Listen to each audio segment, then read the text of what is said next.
Hadirin dan hadirat, marilah kita dengarkan bersama-sama Mau'idatul Hasanah, tausiah, nasihat-nasihat yang akan disampaikan oleh beliau guru kita Kiai Haji Ahmad Nadif Abdul Mujib dari Tayu, Kabupaten Pati. Padanya waktu dan tempat kami aturkan. Sallu ala Nabi Muhammad. Uhayyikum bitahiyyatil Islam. Assalamualaikum warahmatullahi wabarakatuh. Bismillahi wa kafa, wassalatu wassalamu ala nabiyil mustafa ar-rasulil mujtaba al-insanil muntaqa sayyidi man lil karimi ahsa wa ala alihi wa ashabihi alladhina ittaba'ul huda ila yaumil muna, amma ba'd. Ashabal fadail, para habaib, wa fi muqaddimatihim Habib Zainal Abidin Asgaf, para masyayikh, bapak ibu, dan terutama sahabat-sahabat saya Az-Zahir, Mas Luki yang semakin hari semakin mencengangkan saya. Saya ingin buka rahasia. Apa yang baru saja dibaca Mas Luki itu request saya, langsung jadi tanpa latihan. Ya man asra bikal muhaiminu lailan nilta ma nilta wal anamu niyam. Kok malah saya lupa Bib ini, Bib. Wa ilal muntaha rufi'ta kariman. Ini yang akan saya haturkan kepada Bapak Ibu, adik-adik, sahabat-sahabatku malam ini. Jadi di samping tadi sebetulnya Habib Zainal Abidin sudah mengiringinya dengan sholawat setelahnya tentang Masjidil Aqsa, tentang Isra Mi'raj. Sejatinya hikmah Isra Mi'raj itu banyak sekali.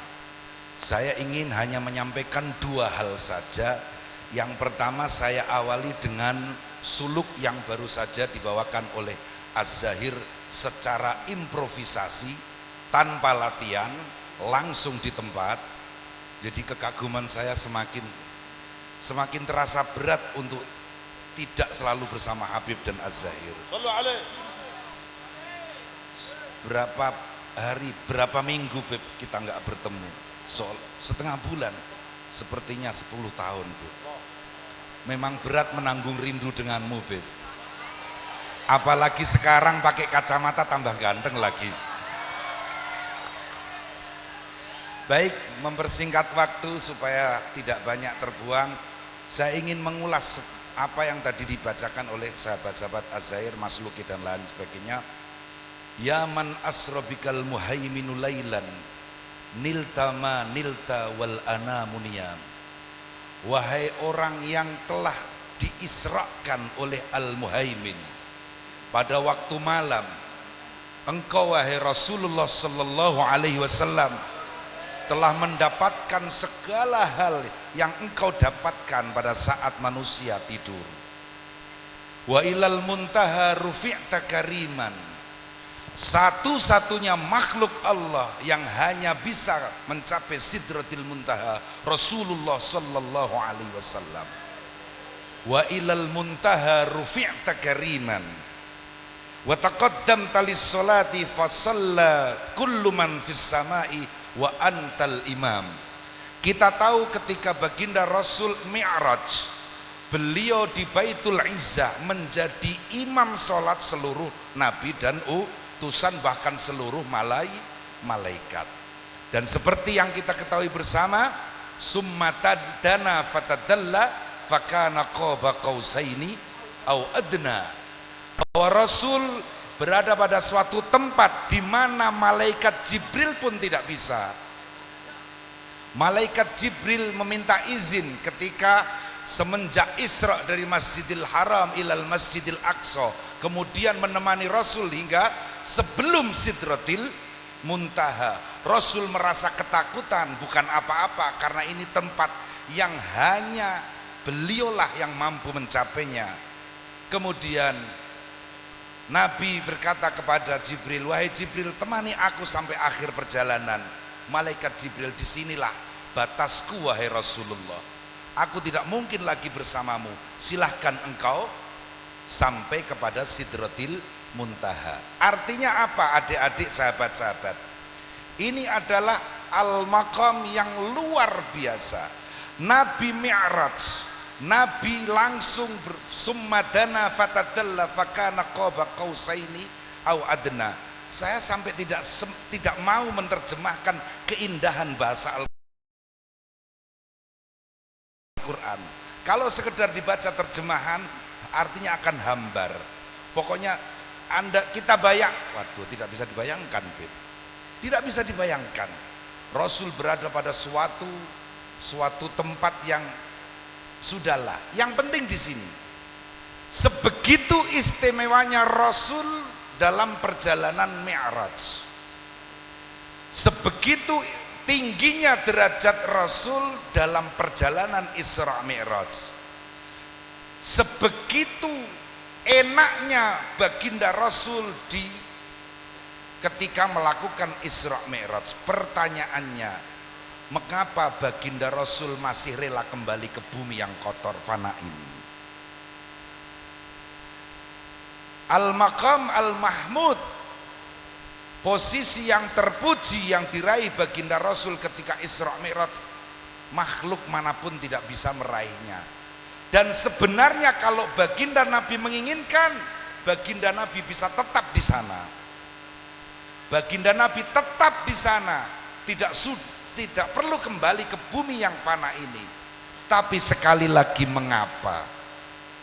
Dengan keistimewaan tersebut baginda Nabi tetap kerso, tetap berkenan kembali ke bumi.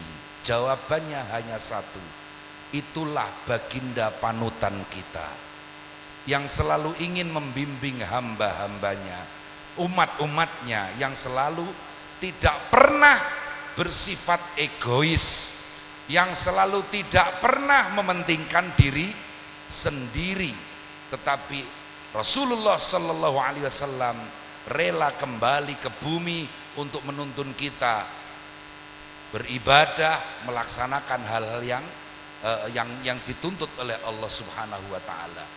Itu satu hikmah yang bisa kita petik dari perjalanan Isra Mi'raj, di mana sekali lagi dalam bahasa Jawa kebangetan nek ora ana sing seneng Kanjeng Nabi. Panjenenganipun niku janjane Isra Mi'raj gak usah balik, gak usah ketemu kula jenengan. Ning gone bumi iki isine perkara sing rusak. Ad-dunya jifatun qadhirah. Donya menika batang ingkang bacin. Niki dawuhipun Kanjeng Nabi piyambak. Kalau Sidratil Muntaha, suatu tempat yang tidak bisa kita lukiskan. Bahkan Sidratul Muntaha disebut tempat pun sebenarnya tidak layak. Ini bahasa Tuhan yang dicoba dikenalkan kepada manusia. Jadi sebetulnya Sidratul Muntaha tidak boleh diterjemahkan dengan suatu tempat. Termasuk ini kalangan Al-Mujassimah yang menerjemahkan Ar-Rahmanu 'alal 'arsyis tawa. Imam Malik ditanya, kaifa istawa Ar-Rahmanu 'alal 'arsy? Jadi kalau kita terjemahkan Ar-Rahmanu 'alal 'arsy istawa, ini berbahaya. Saya kalau ngaji di pondok, Bib, saya hanya menerangkan Allah istiwa di arsy. Selesai. Istiwa kalau dilihat dari kamus itu bersemayam. Apakah Allah bersemayam? Tentu tidak. Allah tidak membutuhkan tempat. Bagaimana istiwanya? Imam Malik, salah satu imam madhab, pun mengatakan al-istiwa wallahu a'lam. Al-istiwa hanya Allah yang tahu. Sampun, Bib, katanya Bib. Satu kali lagi, satu hikmah yang perlu saya haturkan di sini. Kita tahu bahwa dalam perjalanan Isra Mi'raj itu dulunya Allah mewajibkan 50 waktu untuk sholat. Kemudian atas usulan Nabi Musa ditawar hingga mencapai 5. Pada tahapan mencapai 10, sebenarnya baginda Rasul sudah merasa malu untuk kembali memintakan keringanan dari Allah. Aku sudah malu, dari 50 sudah aku tawar menjadi 10, masa mau ditawar lagi menjadi 5. Dan tapi ternyata karena beliau baginda Nabi memikirkan kita semua, akhirnya meskipun rasa malu beliau tetap berkenan meminta keringanan kepada Allah. Itu pun kita sudah dimintakan keringanan sampai 5. Saya tidak perlu malu-malu mengakui, beberapa kali saya mengunjungi madrasah sekolahan, saya kasih kuis pertanyaan, adik-adik berapa kalian sholat sehari semalam? Jawabannya variatif, ada yang min 1, min 2, min 3, bahkan min 5. Coba kalau misalnya sholat itu tetap 50. Jadi rasa malu Nabi karena asyaddal haya minal adhra fi khidariha. Rasulullah sallallahu alaihi wasallam itu sangat pemalu, melebihi pemalunya perawan. Melebihi pemalunya merawan.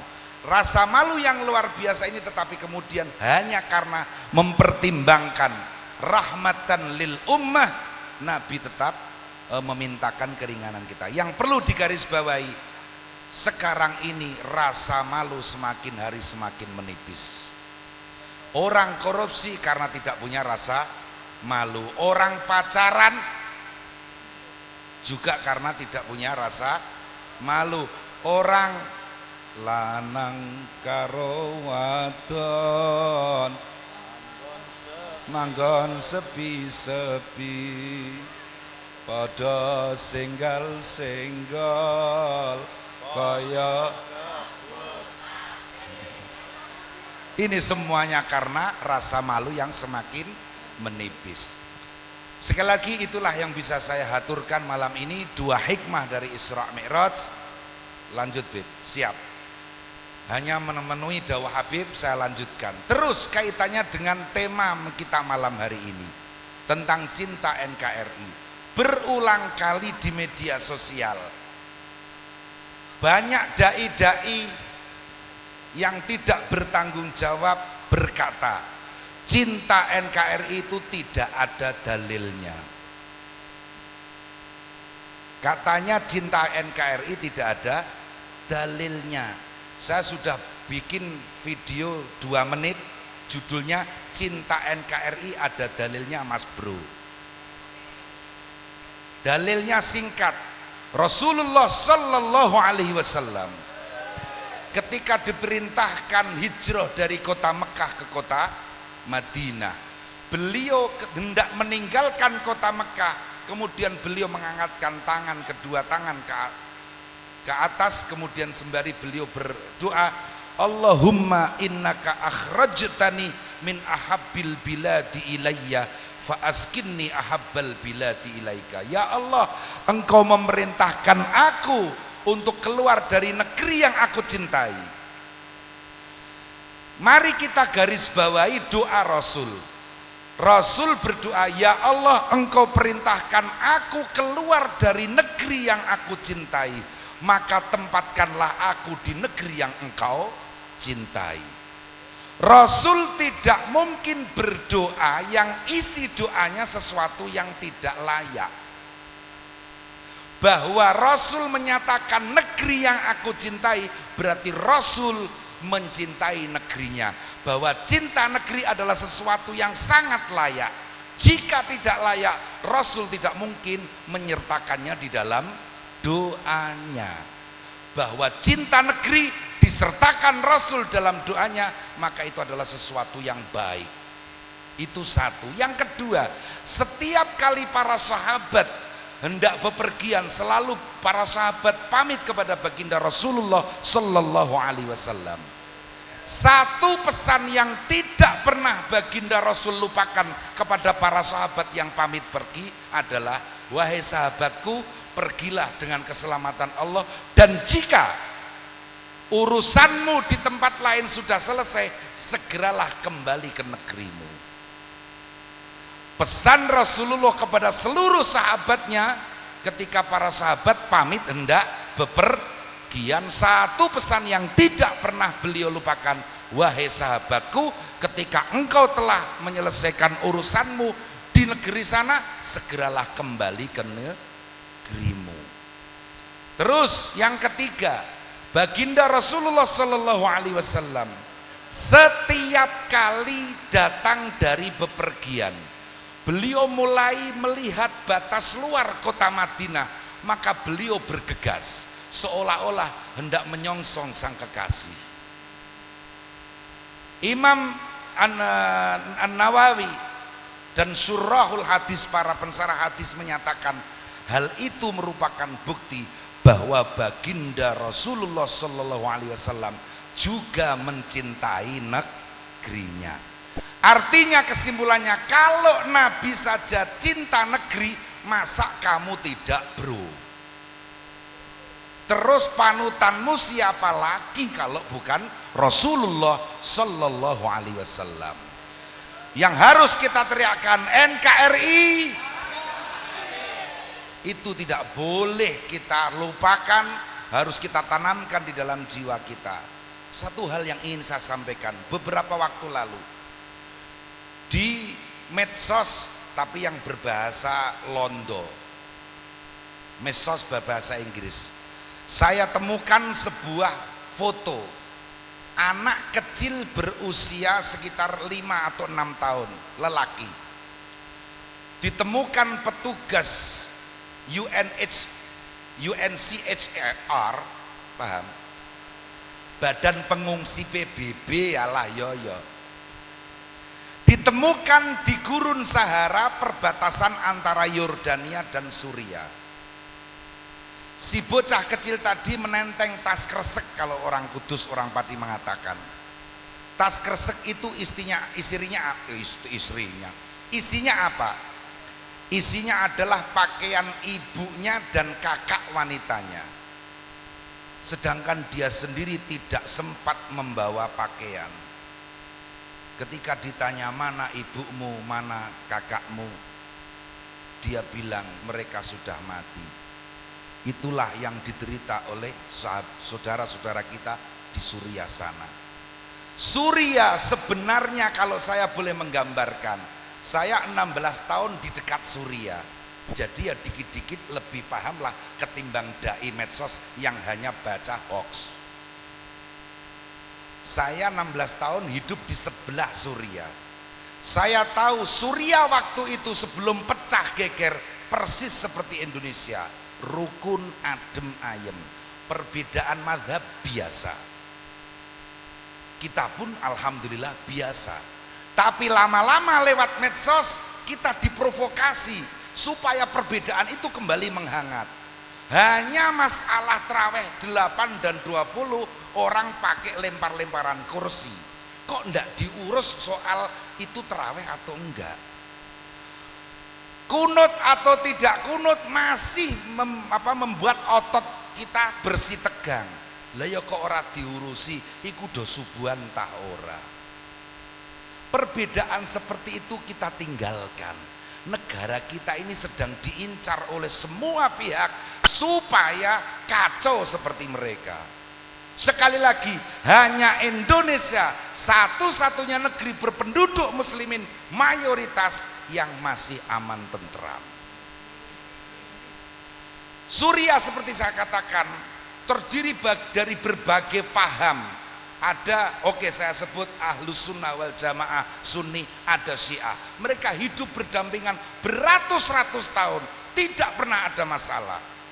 Tetapi datang provokasi, dimulai dari media sosial, hoax demi hoax dihembuskan.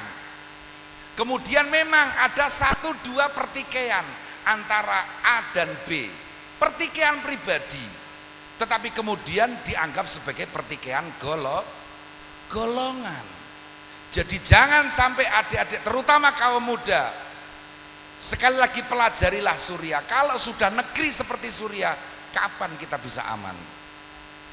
Masa depan si adik kecil yang berjalan ratusan kilometer di gurun Sahara hanya menenteng tas kresek yang isinya bukan pakaiannya, tetapi adalah pakaian ibu dan kakak perempuannya, yang akan semakin menambah duka dia. Itukah yang kita inginkan? Makanya kalau ada demo, dipahami dulu, jangan dikit-dikit demo. Mari kita sholawatan saja selesai. Demo sih enggak haram, tapi ngapain sih? Sholawatan kan lebih berpahala, bukan begitu, Beb? Mantap. Sudah kita selesaikan lewat sholawatan. Yang terakhir saya masih yakin tentramnya negeri ini karena di negeri ini masih banyak pecinta sholawat. Saya yakin seperti itu. Di negara-negara sono sholawatan iya, tapi sekolosal ini tidak ada. Sholawatan iya, mereka juga tidak benci sholawatan, tapi serame ini, semeriah ini, sekali lagi hanya di Indonesia. NKRI. Demikian, jangan terpengaruh oleh provokasi apapun, hoax apapun, terutama adik-adik. Kalau medsosan sama fanpage Majelis Az-Zahir, selesai persoalan. Kalau saya sih nunut-nunut saja, Ahmad Nadhif Abdul Mujib begitu. Ya fanpage saya ada, akun pribadi ada, IG ada. Di IG itu anak-anak santri sudah mulai bikin quote-quote-nya saya, Bib. Di antaranya saya bilang, mencintai adalah memaafkan kesalahan sebelum terjadi. Begitu. Demikian yang bisa sampaikan hari ini, malam ini. Sekali lagi mohon maaf yang sebesar-besarnya. Terus terang saya semakin kagum dengan sahabat-sahabat Az-Zahir. Ya, nanti kalau ketemu lagi saya kasih lagi, tanpa latihan pasti bisa lagi. Insya Allah, amin. Demikian, wassalamualaikum warahmatullahi wabarakatuh. Waalaikumsalam warahmatullahi wabarakatuh. Demikian tadi disampaikan oleh beliau, guru kita Kiai Haji Ahmad Nadhif, tentang pentingnya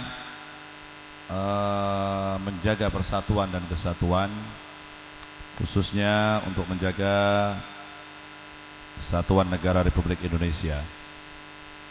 Sedikit saya mau nambah apa yang disampaikan oleh beliau.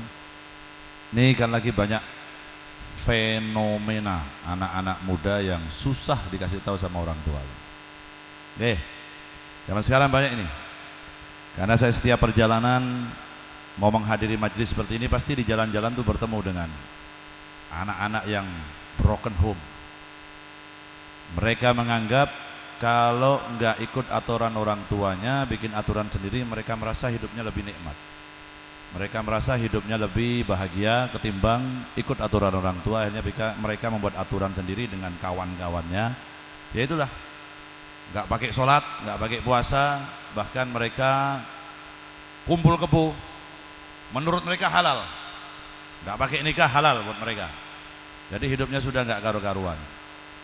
Saya Kiai Ahmad Nadhif dan semua yang ada di tempat ini, semua pernah berusia 15 tahun sampai 20 tahun. Saya juga pernah merasakan usia itu. Saya pernah muda, saya pernah sekolah SMP, saya pernah sekolah SMA, sama dengan anak-anak muda yang ada di jalan itu. Cuman begini, perlu diketahui seperti yang disampaikan oleh Kiai Ahmad Nadhif tadi, bahwa kita harus menjaga negara ini. Tapi kenapa banyak orang yang tidak sadar dengan itu? Karena kita lagi diberi nikmat oleh Allah Subhanahu wa taala. Saat ini dan dari dulu sampai detik ini, Indonesia masih dalam nikmat yang luar biasa. Bahkan dikatakan oleh saudara-saudara kita yang hidup di negara Arab sana, kalau mereka berkunjung ke Indonesia, mereka mengatakan begini, beruntunglah saudaraku yang hidup di Indonesia. Orang Islam yang hidup di Indonesia beruntung sekali. Kenapa mereka berkata begitu? Mereka mengatakan begini, wong Islam seneng Indonesia, mengko nek ibadahi ketompo karo Gusti Allah lan mlebu nang surga, berarti jenengan wis mlebu surga ping pindho.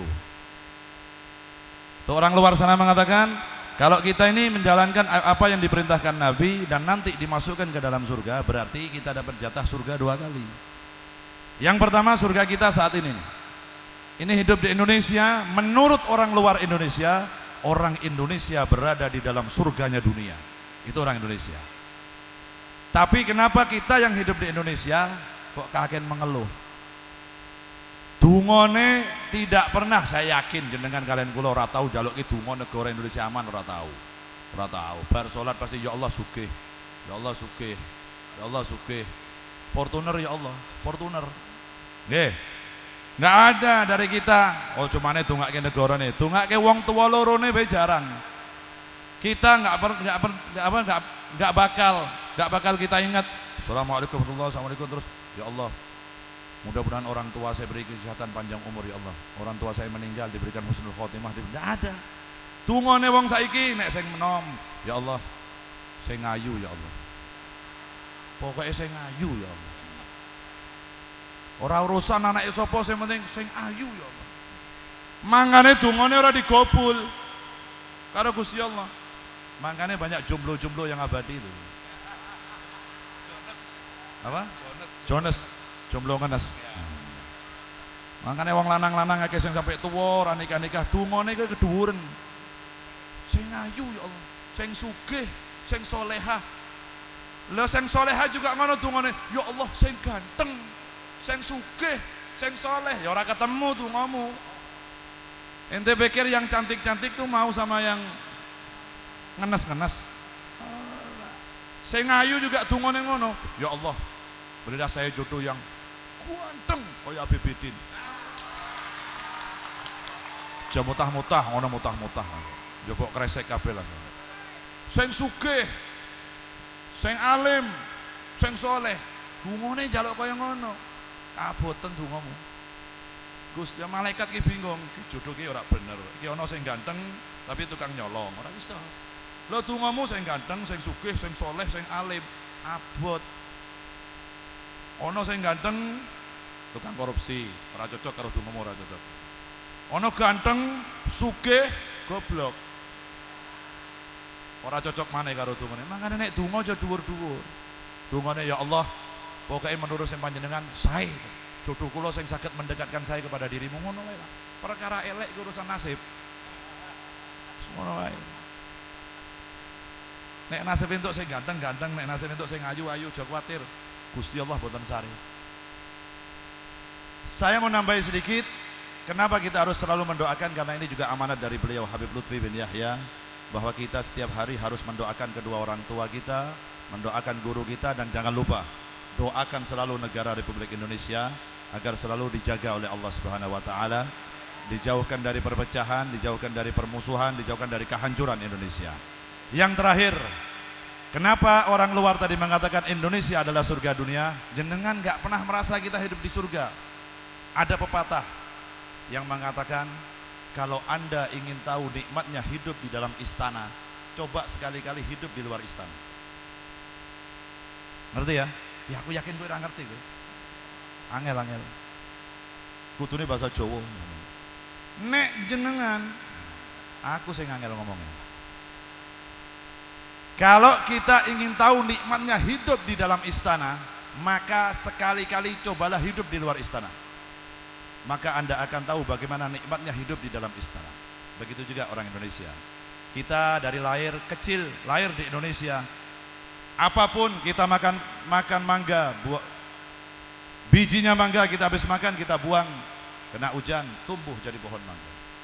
Makan rambutan, bijinya kita buang, tumbuh pohon rambutan. Nggak pakai ditanam di Indonesia. Saking suburnya negara Republik Indonesia. Surga Indonesia. Bandingkan dengan saudara kita yang hidup di negara Arab kan. Yang ada di negara Arab sana habis makan korma, wijine dibuak, kobong wijine. Saking panasnya gurun pasir, nggak bisa. Mau jalan ke sana ke sini panasnya luar biasa. Indonesia, masya Allah, jannatud dunya Indonesia. Surgane dunya adalah negara kita Republik Indonesia. Sallu ala Nabi Muhammad. Makanya sekali-kali coba jenengan keluar. Jenengan naik duit-duit ki aja cuma jalan-jalan nang Mall Kudus, nang Jeporo, paling adoh Semarang. Terus kono tekan Semarang kowe mutah-mutah masuk angin. Sekali-kali nabung duitnya ditabung, umroh sana, berangkat umroh, berangkat haji, atau jalan-jalan ke Turki, turunan kidul.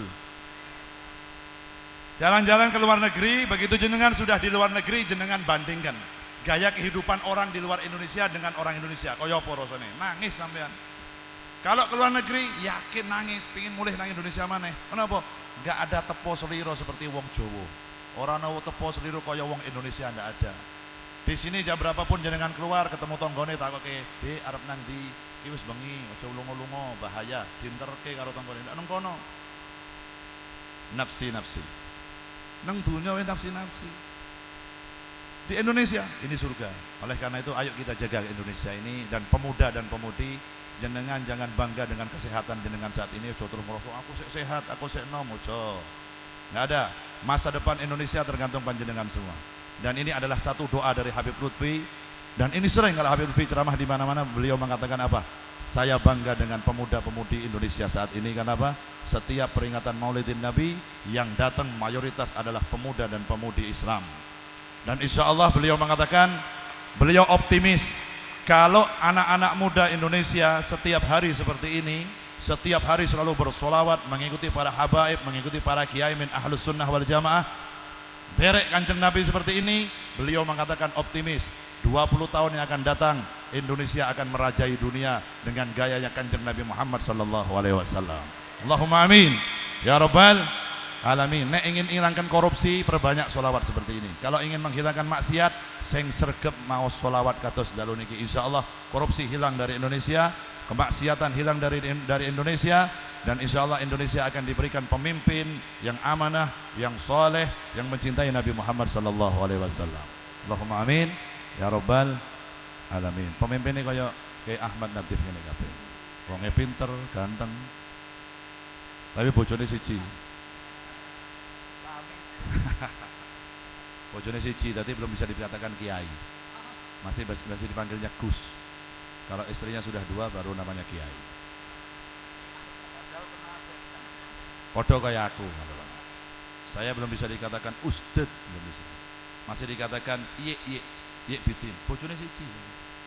Nek wis loro Habib Zainal Abidin. Enggak apa-apa lah. Ben krungu sisan.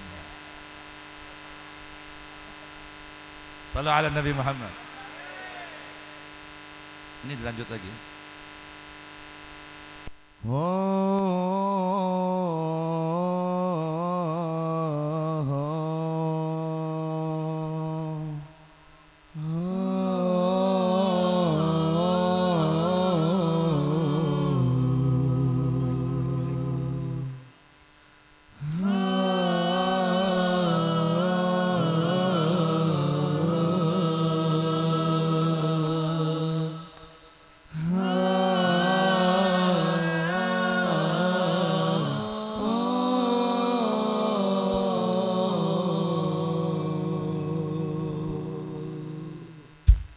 Sallu ala Nabi Muhammad.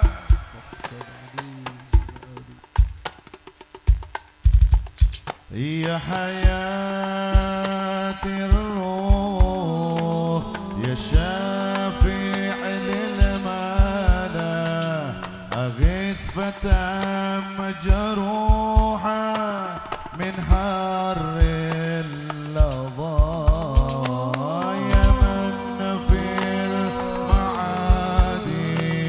اشفع للجميع عنلني مرادي بجاهك الرفيع يا حياة الروح الله يا شافع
اللهم صل وسلم وبارك عليه وعلى آله وموضوع لقلبه هذه الدرة المكنونة والجوهرة المصونة والكون كله يصبح ويمسي في سرور وابتهاج بقرب ظهور إشراق هذا السراج والعيون متشوفة إلى بروزه متشوقة إلى التقاط جواهر كنوزه وكل دابة لقريش نطقت بفصيخ العبارة معلنة بكمال البشارة وما من حامل حملت في ذلك العام إلا أتت في حملها بغلام من بركات وسعادة هذا الإمام ولم تزل الأرض والسماوات متضمحة بعطر الفرح بملاقات أشرف البريات وبروزه من عالم الخفاء إلى عالم الظهور بعد تنقله في البطون والظهور فأظهر الله في الوجود بهجة التكريم وبسط في العالم الكبير مائدة تشريف وتعظيم ببروز هذا البشر الكريم صل وسلم أشرف الصلاة والتسليم على سيدنا ونبينا محمد الرؤوف الرحيم اللهم صل وسلم وبارك عليه. فحين قرب عوان ودء هذا الحبيب أعلنت السماوات والأرضون ومن فيهن بالترحيب وأمطار الجود الإلهي على أهل الوجود تسج وألسنة الملائكة بالتبصير للعالمين تعد. سبحان الله والحمد لله لا إله إلا الله الله أكبر سبحان الله والحمد لله ولا إله إلا الله الله أكبر سبحان الله والحمد لله ولا إله إلا الله. والقدرة كسفت كناع هذا المستور ليبرز نوره كاملا في عالم الدهور نورا فاق كل نور وأنفذ الحق حكمه على من عتم الله عليه النعمة من خواص الأمة أن يحضر عند وجهه أمه تأنيسا لجنابها المسعود ومشاركة لها في هذا السمات الممدود. فحضرت بتوفيق الله السيدة مريم والسيدة آسية ومعهما من الهور العين من